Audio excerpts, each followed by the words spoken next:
আর রহমানির রহিম বলার পর একটি ধারণার সৃষ্টি হতে পারে যে তিনি দাতা এবং দয়ালু, এতই দয়ালু যত অন্যায় করি না কেন সব মাফ হয়ে যাবে।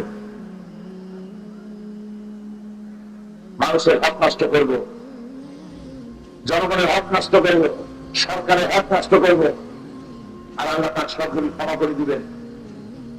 কিয়ামতের দিন কোন পীর সাহেবের খলিফা, পয়গম্বরের শ্যালক, অথবা কোন নবীর স্ত্রী, অথবা কোন নবীর পিতা এই হিসাবে কিয়ামতে আল্লাহ পাক কোন ফয়সালা করবেন। সেই জন্য বলা হয়েছে মালিক ইয়াউমিদ্দিন, তিনি ডে অফ জাজমেন্ট, বিচার দিবসের একচ্ছত্র অধিপতি। তিনি যে বিচারটা করবেন সেই বিচারের ভেতরে কোন পক্ষপাতিত্ব থাকবে না। আল্লাহু আকবার, কোন পক্ষপাতিত্ব থাকবে না। এখন এই পরকালের কথা বুঝাইতে গিয়ে সর্বপ্রথম কিছু কথা বলতে চাই এভাবে। তদানীন্তন পৃথিবীতে যখন এই কোরআন নাজিল হচ্ছিল, তখনকার পৃথিবী ছিল অশিক্ষায় কুশিক্ষায় জর্জরিত এক দুর্দর্শ জাতি। এই দুর্দর্শ জাতির মধ্যে আল্লাহ পাক পাঠিয়ে দিলেন বিশ্বনবী মুহাম্মদ রাসূলুল্লাহ সাল্লাল্লাহু আলাইহি ওয়াসাল্লাম। তিনি এই জাতিকে ভালো বানাতে পেরেছিলেন নাকি পারেন নাই? বলেন সবাই। পেরেছিলেন। কি দিয়ে পেরেছিলেন? তিনি কি কোনো ম্যাসমেরিজম করেছিলেন? জাতিকে হিপনোটাইজ করেছিলেন? কিসের মাধ্যমে জাতির পরিবর্তন হলো? বলেন সবাই। এই কোরআনের প্রাথমিক ভাবে যে সূরাগুলি নাজিল হলো, সেই সূরাগুলি 30তম পারায় স্থান পেয়েছে। সূরা নাবা থেকে শুরু করে অধিকাংশ সূরাগুলি 30তম পারায় যে সূরাগুলি আছে, অধিকাংশ সূরা নাজিল হয়েছে নবী করিম সাল্লাল্লাহু আলাইহি ওয়াসাল্লামের মক্কি জিন্দেগিতে। নবী করিম সাল্লাল্লাহু আলাইহি ওয়াসাল্লামের কথা বুঝাতে সক্ষম হয়েছে এই পৃথিবীর শেষ কথা নয়, আরেকটা জীবন আছে, সেই জীবনে আমাদের সকলকে উঠতে হবে আর সেখানে জবাবদিহি করতে হবে আল্লাহর সামনে। ট্রান্সপারেন্সি, স্বচ্ছতা, জবাবদিহিতা, এই জবাবদিহিতা স্বচ্ছতা শুধু গভর্নমেন্টের কাছে নয়, শুধু জনগণের কাছে নয়, সব থেকে বড় স্বচ্ছতা আর ট্রান্সপারেন্সি, জবাবদিহিতা কিয়ামতে আল্লাহর দরবারে পেশ করতে হবে, জবাবদিহি সেখানে করতে হবে। এই কথা নবী করিম সাল্লাল্লাহু আলাইহি ওয়াসাল্লাম তাদের হৃদয়ের মধ্যে এমন করে গ্রথিত করে দিয়েছিলেন, শুনলে অবাক হবে। যারা ছিল চোর, যারা ছিল ডাকাত, যারা ছিল জেনাকার, যারা ছিল বদমাশ, মাস্তান, সন্ত্রাসী, হত্যাকারী, সেই লোকগুলি মানুষের জীবন এবং সম্পদের পাহারাদার হয়ে গেল। যারা ছিল নারীর সতীত্বের জগ, তারা নারীর সতীত্বের রক্ষক হয়ে দাঁড়িয়ে গেলেন। সুবহানাল্লাহ। এটি হয়েছিল পরকালের জীবন ভিত্তিক চিত্র। নবী করিম সাল্লাল্লাহু আলাইহি ওয়াসাল্লাম তুলে ধরেছিলেন তাদের সামনে, তার ভিত্তিতে তাদের মধ্যে এই বিরাট পরিবর্তন আল্লাহ পাক এনে দিয়েছিলেন। মালিক ইয়াউমিদ্দিন, বিচার দিবসে তিনি বিচার করবেন, সূক্ষ্ম বিচার করবেন। এবং কিয়ামতের দিন মানুষ যে কি পরিমাণ অসহায় হবে, ইংরেজিতে বলা হয় হেল্পলেস, বাংলায় বলে আমাকে সহযোগিতা করে অসহায়, হেল্পলেস, অসহায়। পৃথিবীতে আমার দৃষ্টিতে মানুষ অসহায় হয় না।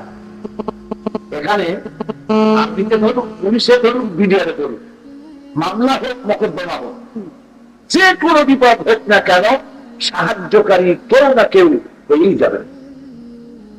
হয়তো মা, নয়তো মা, নয়তো চেয়ারম্যান, নয়তো এমপি, নয়তো মন্ত্রী, নয়তো প্রেসিডেন্ট, কেউ না কেউ পাশে এসে দাঁড়াবেই।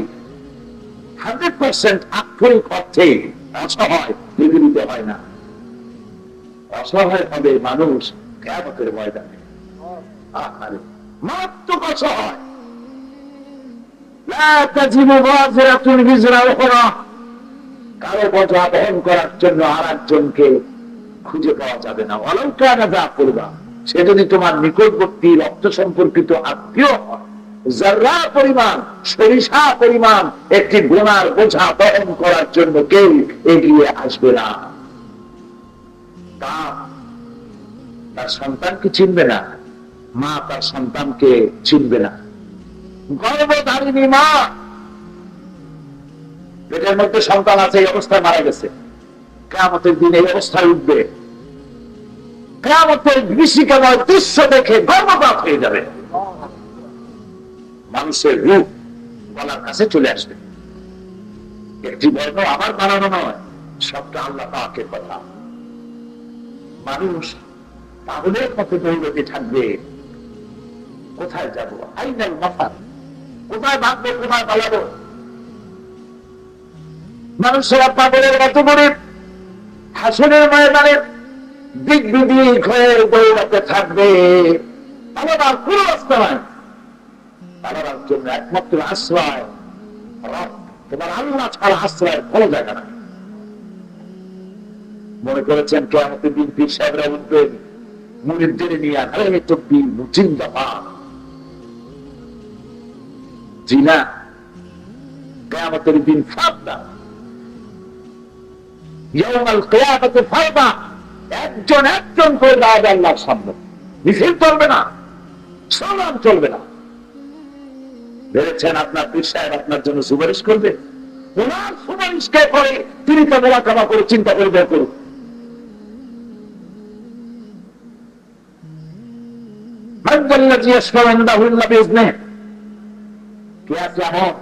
আল্লাহর সামনে দাঁড়িয়ে কথা বলতে পারে? আল্লাহ পারমিশন ছাড়া সেদিন আল্লাহর সামনে কেউ কথা বলতে পারবে না। সুবহানাল্লাহ। মাথার অর্ধ হাত, এক হাত অথবা তার থেকে বেশি, এতটুকু উচ্চতায় আসবে সূর্য। ইন্না লিল্লাহি ওয়া ইন্না ইলাইহি রাজিউন। এই সূর্যের প্রচন্ড তাপে মানুষের মাথার চাঁদি ফেলে যাবে, মগজগুলি গোলে গোলে পড়তে থাকবে, মানুষগুলি উলঙ্গ আর উলঙ্গিনী হবে, পায়ে করে জুতা থাকবে না, ময়দান তামাম উত্তপ্ত হয়ে যাবে। জাহান্নামের গর্জন আসতে থাকবে চতুর্দিক থেকে, জাহান্নামের গর্জন, ফেরেশতাদের আনাগোনা, চতুর্দিকের এই বিভীষিকাময় দৃশ্য দেখে কাফেরেরা মৃত্যু কামনা করবে। সূরা ফুরকানের মধ্যে আল্লাহ পাক বলেছেন 100 বার মৃত্যু কামনা করলে আর মৃত্যু আসবে না। মৃত্যুরও মৃত্যু হয়ে গেছে, এটা আর আসবে না। সেই জন্য ওই কঠিন হাসরের ময়দানে, মারাত্মক সেই জায়গায় হযরত ইব্রাহিম আলাইহিস সালামের মতো মানুষ কেমন পয়গম্বর মনে করেন তার? আল্লাহ পাকের খলিল, তিনি বলবেন, আল্লাহ আমার আব্বাকে আমি ওয়াদা করছিলাম আমি তার সুপারিশ করবো, আল্লাহ তুমি আমার আব্বাকে মাফ করে দাও। আল্লাহ পাক বলবেন, ইব্রাহিম তোমার সুপারিশ মঞ্জুর হলো না, মঞ্জুর হবে না। আসল তোমার পিতা হতে পারে, কিন্তু সে আমার খলিলকে, ইব্রাহিমকে আগুনের কুণ্ডে ফেলে দিয়েছে, আমি তাকে ক্ষমা করবো না। এখন চিন্তা করেন, পয়গম্বরের সুপারিশ মঞ্জুর হবে না। নবী করিম সাল্লাল্লাহু আলাইহি ওয়াসাল্লামকে জিজ্ঞেস করা হয়েছে, ইয়া রাসূলুল্লাহ আপনার আব্বা আম্মার অবস্থা কি হবে? নবী করিম সাল্লাল্লাহু আলাইহি ওয়াসাল্লামের চোখ দিয়ে পানি পড়েছে, বলেছে আমি তাদের কোনো সাহায্য করতে পারবো না। আল্লাহু আকবার। বিশ্ব নবী তার পিতামাতার কোন সাহায্য কিয়ামতে আসবে না। শিরক এবং বিদআতের মধ্যে, শিরকের মধ্যে মুবতালা অবস্থায় যার মৃত্যু হয়েছে, নবীও তার জন্য কিছু করতে পারবেন। প্রকৃত অসহায় মানুষ হবে সেই কিয়ামতের মাঠে, কেউ কাউকে পরিচয় দিবে না। সেদিনের বিচারের মালিক হবেন কেবলমাত্র আল্লাহ পাক। প্রিয় ভাই সব, এই পৃথিবীতে একবার যদি কেউ পরীক্ষা দেয়, ফেল করলে আবার পরীক্ষা দিয়ে পাস করার সুযোগ আছে নাকি নাই? আবারও যদি ফেল করে আবার সুযোগ আছে। দুনিয়া একবার পরীক্ষা দিয়ে ফেল করলে বলে একাধিকবার পরীক্ষা দিয়ে পাস করার সুযোগ এই পৃথিবীতে আছে, কিন্তু কিয়ামতের দিন জীবনের পরীক্ষায় যদি কেউ হেরে যায়, দ্বিতীয়বার পরীক্ষার কোন সুযোগ নাই। পৃথিবীতে কেউ যদি মামলা করে, জজ করে মামলা করলো, হেরে গেল, হাইকোর্টে আপিল করা যায়, হাইকোর্টে হেরে গেল, সুপ্রিম কোর্টে আপিল করা যায়, সুপ্রিম কোর্টে হেরে গেল, প্রেসিডেন্টের কাছে আপিল করার সুযোগ থেকে যায়। কিন্তু কিয়ামতের ময়দানে জীবনের মামলায় যদি কেউ হেরে যায়, দ্বিতীয়বার আপিল করার আর কোন জায়গা নাই। মালিক ইয়াউমিদ্দিন, সেই বিচারের দিনের জাজমেন্ট, বিচার করবেন তিনি তুলা দণ্ডে। সরিষা পরিমাণ গুনাহ করলেও বাঁচার উপায় নাই, সরিষা পরিমাণ নেক করলে আল্লাহ পাক তার জন্য পুরস্কৃত করবেন। হযরত ওমর রাদিয়াল্লাহু তাআলা আনহু একদিন হেরে যাচ্ছিলেন অন্ধকারের মধ্য দিয়ে, পিছনে কিছু সাহাবী ছিলেন। তিনি প্রশ্ন করলেন, তোমরা যারা আমার পেছনে আছো, আচ্ছা বলতে পারো কোরআনে কারীমের মধ্যে সবথেকে হতাশাব্যঞ্জক আয়াত কোনটি? পিছন থেকে অন্ধকারের মধ্যে একজন বললেন, ফামান ইয়ামাল মিসকালা যাররাতিন খায়রান ইয়ারা ওয়া মান ইয়ামাল মিসকালা যাররাতিন শাররান ইয়ারা। একটি ছোট্ট গুনাহ যদি কেউ করে সেটা দেখতে পাবে কিয়ামতের দিন, ছোট্ট একটি পুণ্যের কাজ করলে সেটাও দেখতে পারবে। এই আয়াত যেদিন নাযিল হয়, হযরত আবু সাঈদ খুদরী রাদিয়াল্লাহু তাআলা আনহু প্রশ্ন করেছিলেন, হে আল্লাহর রাসূল, সমস্ত পাপ কি কিয়ামতে দেখতে পাবো? তিনি বললেন, অবশ্যই। হযরত আবু সাঈদ খুদরী কেঁদে কাঁদতে কাঁদতে হয়রান হয়ে গেলেন, বললেন, তাহলে আমি মরেই যাব। জীবনের সব পাপ কাজ যদি কিয়ামতে দেখানো হয়। হযরত ওমর রাদিয়াল্লাহু তাআলা আনহু কাঁদতে থাকলেন, হাঁটতেছেন রাস্তা দিয়ে, কাঁদতেছেন। কিছুক্ষণ পর তিনি আবার প্রশ্ন করলেন, আচ্ছা তুমি কি কে ছিলে পেছনে? বলো তো দেখি, কোরআনে কারীমের মধ্যে হতাশাব্যঞ্জক আয়াত তুমি শোনালে, মুমিনের জন্য আশাব্যঞ্জক কোন আয়াত আছে কি? থাকলে সেটা কি? পিছন থেকে অন্ধকারের মধ্যে সেই সাহাবী শোনালেন, লা তাকনাতু মির রাহমাতিল্লাহ, আমার রহমত থেকে বান্দা মায়ূস হয়ে গেছে, আমার রহমত থেকে হতাশ হবি না। হযরত ওমর রাদিয়াল্লাহু তাআলা প্রশ্ন করলেন, আমার এই প্রশ্ন দুটির জবাব কে দিল তোমাদের মধ্যে? তোমাদের মধ্যে কি আব্দুল্লাহ ইবনে মাসউদ আছে নাকি? হযরত আব্দুল্লাহ ইবনে মাসউদ বললেন, আমি জবাব দিয়েছি। সুবহানাল্লাহ, রাইসুল মুফাসসিরিন বলা হয় হযরত আব্দুল্লাহ ইবনে মাসউদ রাদিয়াল্লাহু তাআলা আনহুকে। সুতরাং ওই কঠিন কিয়ামতের মাঠ আমরা উপস্থিত হব, আমাদের সমস্ত আমলনামাগুলি সামনে ভেসে বেড়াবে। মুমিনের সামনের থেকে ডান হাতে, বেঈমানের পিছন থেকে বাম হাতে আমলনামাগুলি এসে যাবে। প্রিয় ভাই সব, এই আমলনামাগুলি এখনই তৈরি হচ্ছে, প্রত্যেকের গলায় তার আমলনামা বাঁধা রয়েছে, এখানে লিপিবদ্ধ হচ্ছে, রেকর্ড হচ্ছে। রক্তের মধ্যে যেমন ডিএনএ এবং রক্তের জেনেটিক দেখে তার সবকিছু যেমন বোঝা যায়, আজকে লোকেরা বুঝতে পারছে, অনুরূপ ভাবে মানুষের গলার মধ্যে অদৃশ্য এক টেপ রেকর্ডার লাগিয়ে দেওয়া হয়েছে, এর মধ্যে সবকিছু লিপিবদ্ধ হচ্ছে।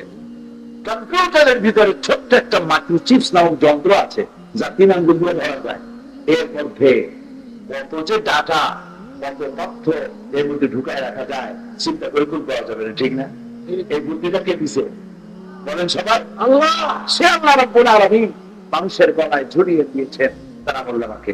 এইখানে সব লিপিবদ্ধ হচ্ছে, আমরা দেখিও না, ধরতেও পারি না, কিন্তু আছে অনেক জিনিস আছে যা দেখি না, কিন্তু তার অস্তিত্বকে অস্বীকার করতে পারি না। ইথার আমরা দেখি না, ইথার নাই, এ কথা কি কোনো পাগলও বলবে? বাতাস আমরা দেখি না, অনুবাদ করি, এর অস্তিত্বকে অস্বীকার করা যাবে? ফুল দেখি, তার গন্ধ দেখি না, আল্লাহ সব জিনিস দেখাই না। বুঝাচ্ছেন যে এভাবে করে তোমার শরীরের সাথে তোমার আমলনামার একটা টেপ রেকর্ডার জড়িত আছে, এগুলির মধ্যে সব লিপিবদ্ধ হচ্ছে। তারপরে আল্লাহ রাব্বুল আলামিন বলেন, وَلَقَدْ خَلَقْنَا الْإِنسَانَ وَنَعْلَمُ مَا تُوَسْوِسُ بِهِ نَفْسُهُ وَنَحْنُ أَقْرَبُ إِلَيْهِ مِنْ حَبْلِ الْوَرِيدِ। মানুষকে সৃষ্টি করেছি আমি, তার অন্তঃকরণের ভিতরে কি ওয়াসওয়াসা হয় তাও জানি আমি। আমি আমার বান্দা সারা যে রোগের উপরে তার মাথাটা খাড়া আছে, এই রোগের চাইতেও আমি আল্লাহ বান্দার বেশি নিকটে। আমার আপনার এই রোগটা যত কাছে, আল্লাহ পাক বলছেন এর থেকে তোমার বেশি কাছে। আমরা কি বিশ্বাস করি? বলেন, বিশ্বাস করি? এটা মৌখিক কথা। বিশ্বাস যদি করতাম তাহলে কলমের খোঁচা দিয়া যারা সরকারি চাকরি করি, কলমের খোঁচা দিয়া জনগণের আর গভর্নমেন্টের কোটি কোটি টাকা আত্মসাৎ করা সম্ভব হতো না। যদি মনে প্রাণে বিশ্বাস করতাম আল্লাহ আমার এত কাছে, গানের চাইতেও কাছে, তাহলে খাল খননের নামে যে কম দেওয়া হয়, ভৌত অবকাঠামো নির্মাণের জন্য যে টেক্স চুরি এবং কাজের বিনিময়ে খাদ্যের যে কম দেওয়া হয়, এগুলি চুরি করা সম্ভব হতো না, ঘুষ খাওয়া সম্ভবপর হতো না, জেনা করা, জুয়া খেলা, মদ খাওয়া সম্ভবপর হতো না। কথা ঠিক কিনা বল? কাজে যেটা বলি এটা মৌখিক, মনের কথা নয়। মনের কথা হলে আমরা কবে ভালো হয়ে যেতাম। আল্লাহ যেন যেটা মুখে বললাম বিশ্বাস করি, ওইটা যেন কার্যত বিশ্বাস করার করবি, আল্লাহ আমাদেরকে যেন দান করে দেয়। প্রিয় ভাই সব, আমাদেরকে শুধু নামাজ পড়বার জন্য আল্লাহ পাঠান নাই। শুনতেছেন আমার কথা? আপনি নামাজ পড়ে জিকির আজকার করে আল্লাহরে করবেন কি? আল্লাহ যে মর্যাদায় আছেন, যে ডিগ্রিতে, যে মর্যাদায় সমাসীন আছেন, পৃথিবীর সমস্ত মানুষ সেজদা দিয়া জিকির করিয়া তসবিহ করিয়া আল্লাহর ওই মর্যাদা থেকে আরো কয়েক ডিগ্রি উপরে উঠে দেওয়া যাবে। অথবা পৃথিবীর সমস্ত মানুষ আল্লাহর জিকির থেকে, নামাজ থেকে, সালাত থেকে, সব থেকে বিরত থেকে আল্লাহরেও যদি অস্বীকার করে, তাহলে যে ডিগ্রির যে মর্যাদা, ডিগ্রিতে যে সুউচ্চ সম্মানের আসনে আসীন হয়ে তিনি আছেন, তার থেকে এক চুলো কি নিচে নামানো যাবে? যাবে। কাজে আপনার আমার নামাজ রোজা ইত্যাদি আল্লাহ কোনো প্রয়োজন নাই। প্রয়োজন আমাদের। প্রয়োজন কাদের? আমাদের। যত বেশি সেজদা দেব কপাল আমার খুলবে, সেজদা দিব না কপাল কত পুড়বে। কাজে আল্লাহ পাকের বিষয়টা হলো এই আকাশ আর জমিনের মধ্যে যা আছে সব কার জিকির করে?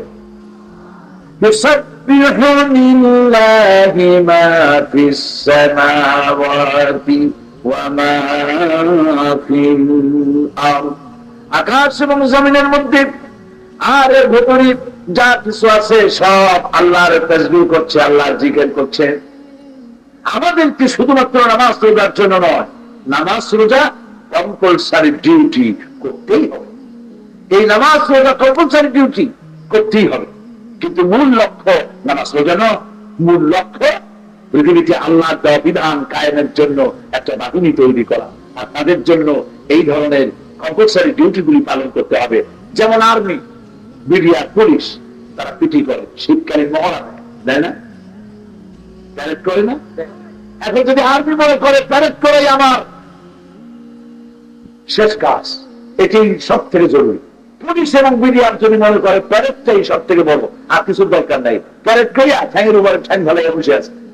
গভর্নমেন্ট বলতেছে সন্ত্রাসী ধরতে যাও, সে চিন্তা করতেছে আমি তো প্যারেড করছি, আমার ওইটা ধরতে যাওয়ার কাম কি? প্যারেড যখন করছি, যখন ড্রেস পরেছি, আমার চাকরি আর যাই করি, চাকরি থাকবে? বলে থাকবে? থাকবে না। ওই যে কম্পালসারি ডিউটি, ইউনিফর্ম লাগাতে হবে, কম্পালসারি ডিউটি করতে হবে। মূল লক্ষ্য জাতি যখন বিপদে পড়ে, দেশ যখন বিপদে পড়ে, তখন দেশ রক্ষার জন্য জীবনকে বাজি রেখে সীমান্তে প্রহরা লাগাও, প্রয়োজনে শত্রুর পক্ষকে তাপ করে গুলি বের উড়িয়ে দাও, প্রয়োজনে রাত জেগে জেগে সন্ত্রাসীদেরকে পাকড়াও করো। এটা মূল ডিউটি। মুসলমানদের চরিত্র বিন্যস্ত করার জন্য, সুন্দর করার জন্য নামাজ বাধ্যতামূলক করা হয়েছে। নামাজে যেটা বলি সেইটা যেন বাইরে এসে করি, এই জন্যই নামাজ রাখা হয়েছে। আমরা নামাজ যারা পড়ি, এর মধ্যে যারা ব্যবসায়ী আছেন, যারা নামাজ পড়েন, কপালে দাগও পড়ে গেছে। ওজন যখন দিতে যান ওজনে কম দেয়, খাদ্যে ভেজাল দেয়, মাপে কম দেয়। অবশ্য রাজশাহী ব্যবসায়ীরা এরকম নাও করতে পারে, করে। জমিনের আইন ঠেলে, জমিনের আইন ঠেলে, ওজনে কম দেয়, খাদ্যে ভেজাল দেয়, মিথ্যে কথা বলে, মেয়েকে ঠকায়, বোনকে ঠকায়, ভাইকে ঠকায়, প্রতারণা করে। আছেন এরকম? এই মুসলমানের কোন দরকার নেই। আল্লাহ জি। তারপরে নামাজও পড়ে, চিল্লায়ও যায়, দাঁড়িয়েও আছে, আবার অফিসে বসে বাম হাতের কামও করে। এরকম অফিসার রাজশাহীতে নাই। আল্লাহ হেদায়েত করুন, বলেন আমিন। আমি এই জন্য বলি, অসন্তুষ্ট হলে তো আমার কিছু করার নাই, বলতে হবে। ভিক্ষুক দুই রকম, ভিক্ষুক দুই রকম। এক রকম হচ্ছে অশিক্ষিত ভিক্ষুক, আর এক ধরন হলো শিক্ষিত ভিক্ষুক। অশিক্ষিত ভিক্ষুকের রাস্তায় দাঁড়িয়ে মানুষের কাছে পয়সা চায়, একটা পয়সা দেন, 2টা টাকা দেন, 1টা টাকা দেন, দয়া করে দেন, অনুনয় বিনয় করে বলেন। আর শিক্ষিত ভিক্ষুক ওই সব লোক যারা গভর্নমেন্টের বেতন খায়, গভর্নমেন্টের চেয়ারে বসে, আর জনগণ তাদের কাজ, তাদের হক যখন আদায় করতে যায় তখন তাদের কাছে ঘুষ চায়। এরা শিক্ষিত ভিক্ষুক।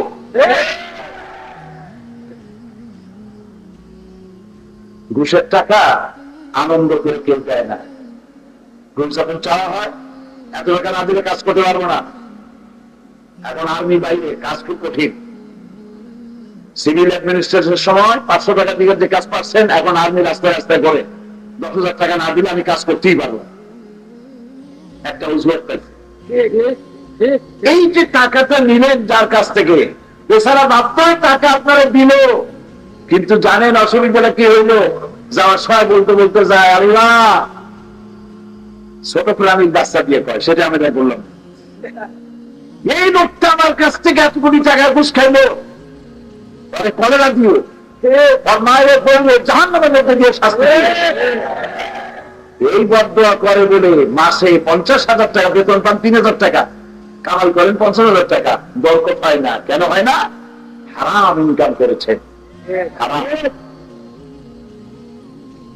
মানুষের বদদোয়া লেগে যায়। প্রত্যেকটি পয়সা হারাম পয়সা দিয়ে খানা খেয়েছে, রক্ত তৈরি করেছেন, জাহান্নামের আগুনে এই রক্ত ফুটতে হবে। আল্লাহ পাক মাফ করুন, বলেন আমিন। সেই জন্য শুধু নামাজ রোজা একটি মূল ডিউটি না, মূল ডিউটি চরিত্র ভালো করা। যারা কপালে দাগ লাগাইছেন, চুরি পড়েন, দাড়ি রেখেছেন, জামা পড়েছেন, নামাজ অনুযায়ী জীবন গড়ুন, নামাজ অনুযায়ী জীবন গড়ুন, আল্লাহকে ভয় করুন, তাহলেই এই নামাজ কাজে লাগবে। এখন আল্লাহ পাক ফেরেশতা দিয়েছেন, রেকর্ড করছে। মা ইয়ালফিযু মিন কওলিন ইল্লা লাদাইহি রাকীবুন আতীদ। মানুষ এমন কোন কথা বলে না যে কথা ফেরেশতারা রেকর্ড করে না রাখে। যত কথা বলে বান্দা সব রেকর্ড হয়ে যায়। যা বলো, হাসিতে বলো, খুশিতে বলো, রাগ করে বলো, আস্তে বলো, জোরে বলো, সব রেকর্ড হয়ে যাচ্ছে। কিয়ামতের দিন আল্লাহ পাক বিচার করবেন। সেই বিচারটা সুষ্ঠু হওয়ার জন্য, ইনসাফের দাবি পুরা করার জন্য আল্লাহ এগুলি সব রেকর্ড করে রাখতেছেন। কিয়ামতের মাঠে এই সব রেকর্ড সামনের দিকে এসে যাবে। বেঈমানের পিছন থেকে বাম হাতে, ইমানদারের সামনের থেকে ডান হাতে। বেঈমান যারা আমলনামা দেখতে পেয়ে ভয়তে অস্থির হয়ে যাবে, তারা বলবে, মা লিহাযাল কিতাব লা ইউগাদিরু সাগীরাতান ওয়ালা কাবীরাতান ইল্লা আহসাহা। কি আশ্চর্য ধরনের কিতাব! একটি ছোট্ট পাপও বাদ করেন, একটি ছোট্ট গুনাহও বাদ করে নেই। যা যেখানে করছি সব লেখা হয়ে গেছে। কি সর্বনাশ! এখন যাই কর, সে তখন বলবে, আয় আল্লাহ, এই ফেরেশতারা বানায় বানায় আমার বিরুদ্ধে এই কথাগুলি লিখেছে, আমি কিন্তু এইসব কাম করি। বয়স ছোট বল, বয়স ছোট। আল্লাহ তখন কিন্তু বলতে পারতেন, আমি দেখছি তুমি এটা করছো। আল্লাহ বলবেন, ম্যাজিস্ট্রেটের সামনে, বিচারপতির সামনে খুন হয়েছে, কিন্তু কোন সাক্ষ্য প্রমাণ না পাওয়া পর্যন্ত তিনি একা সাক্ষী দিয়ে আসামিকে ফাঁসি দিতে পারবেন না। আল্লাহ তার বিচারকে সুস্থ করার জন্য তার জবানটাকে বন্ধ করে দিবেন। এই যে করা আছে, আল্লাহ রাব্বুল আলামিন বলেন, মানুষ যখন এটাকে অস্বীকার করবেন তখন কি হবে? আল-ইয়াওমা নাখতিমু আলা আফওয়াহিহিম ওয়া তুকাল্লিমুনা আইদিহিম ওয়া তাশহাদু আরজুলুহুম বিমা কানু ইয়াকসিবুন। জবান বন্ধ, মুখ সিল হয়ে যাবে। হাত কথা বলবে, হাত বলবে আল্লাহ আমার গিয়ে এই সব পাপ করেছে। ইন্না লিল্লাহ। মানুষ যত কাজ করে পাপ পুণ্য কি দিয়ে করে? হাত দিয়ে করে। অন্যান্য অঙ্গ প্রত্যঙ্গ দিয়েই করে, হাত প্রধান ভূমিকা পালন করে, ঠিক না? সেজন্য আল্লাহ পাক বলেছেন হাত কথা বলবে, হাত কথা বলবে। ওয়াতাশহাদু আরজুলুহুম, আর তোমাদের পা তখন সাক্ষী দেবে। হাতে বলবে এই কাম করছে, তাই বলবে আমি সাক্ষী, আমাকে দিয়েই এই লোক হেঁটে হেঁটে ওই সব ঘটনার জায়গায় গিয়েছিল। ইন্না লিল্লাহি ওয়া ইন্না ইলাইহি রাজিউন। এরপর আর কোন উপায় থাকবে না, বান্দা জবান করে বলবে قالوا لجلودهم لما شهدتم علينا। আমার অঙ্গ প্রত্যঙ্গ কেন আমার বিরুদ্ধে সাক্ষ্য দিবি? কত যত্ন করছি, কত ক্রিম মাখছি, কত সাবান করছি, আমার বিরুদ্ধে সাক্ষী দিলি কেন? হাতটা বলবে আল্লাহ পাক আমাদেরকে জবাব দিয়েছে, আল্লাহ পাকের সামনে সত্য কথা বলা ছাড়া কোন উপায় নাই। এরপরে গুনাহগার ব্যক্তি দেখবেন আর কোন উপায় নাই, তখন সে বলবে রব্বানা আখরিজনা না'মাল সালিহান গায়রাল্লাযী কুননা না'মাল। আয় আল্লাহ তাআলা তুমি মেহেরবানি করে আরেকবার আমার জমিনে পাঠায় দাও, এইবার যদি জমিনে যেতে পারি, নামাজি হব, দিনদার হব, পরিষ্কার হব, সদকা করব, সালিহদের মধ্যে শামিল হয়ে যাব। আর একটা বার পাঠাও। আল্লাহ পাক বললেন আওয়ালাম নুআম্মিরুকুম, আমি কি তোমাকে হায়াত দিয়েছিলাম না? করলে তুমি ভালো ভালো কাম অনেক করার সময় পেয়েছিলে, তা যখন করো নাই, এখন আর দুনিয়ায় ফিরে যাওয়ার আর কোন উপায় নাই। আল্লাহ পাক ফেরেশতাদেরকে ওয়াদা করবেন ফাদুহুম ইলা সিরাতিল জাহিম। আল্লাহ পাক বলবেন ফেরেশতারা ধর জাহান্নামে নিক্ষেপ কর। ইন্না লিল্লাহি ওয়া ইন্না ইলাইহি রাজিউন। সেই হাসরের মাঠ, মালিক ইয়াউমিদ্দিন, বিচার দিবসের একচ্ছত্র মালিক, সমস্ত সম্রাটের মহা সম্রাট, সমস্ত বিচারপতিদের মহা বিচারপতি আল্লাহ রাব্বুল আলামিন, যার কাছে তিন পরিমাণ অন্যায় করলে উপায় নাই, তিন পরিমাণ ভালো করলে নিশ্চয়ই তিনি মানুষকে এর জন্য পুরস্কৃত করবে। সে আল্লাহ পাকের কাছে গোনা তো আমরা করি, আমাদের গোনা করা স্বাভাবিক। আল্লাহ পাক বলেছেন না তাকনাতু মির রাহমাতিল্লাহ, যখন বুঝছো কিয়ামতে আমার কাছে জবাব দিতে হবে। আপনারা বুঝছেন কিনা বলেন? কিয়ামতে আল্লাহর কাছে জবাব দিতে হবে, এই কথা বুঝেছেন কিনা বলে বলে? তাহলে এখন আমরা যখন বুঝেছি জবাবদিহি করতে হবে আল্লাহর কাছে, এখন সংশোধন হও। কিভাবে সংশোধন হবে? তওবা করো, গুনাহ মাফ চাও, চোখের পানি ফেলে দাও, আল্লাহর কাছে ক্ষমা চাইতে থাকো। রব্বুল আলামিন বলেছেন ওয়াকালা রাব্বুকুম উদউনি আস্তাজিব লাকুম, আমাকে ডাকো আমি ডাকের সাড়া দিয়ে দেব। সুবহানাল্লাহ।